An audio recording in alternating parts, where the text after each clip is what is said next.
গজল শুনবে। আমি গত বছর বলেছি কিনা জানি না, আমি যেই গজলটা আমার পরবর্তী গজলের বইয়ে লিখবো তার একটা গজল আপনাদের শেখায়, শুনিয়ে দিই।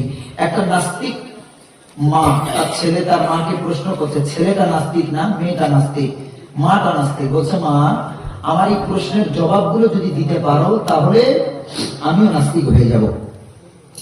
আচ্ছা মা গো বলো দেখি রাত্রি কেন কালো?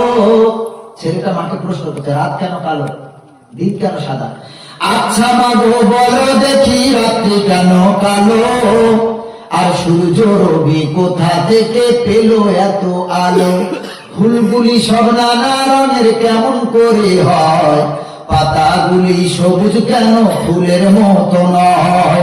দুধ কেন মা এমন সাদা, মরিচ কেন ঝাল, আর আমগুলি সব পাকলে পরে হয় কেন মালাল? চিনি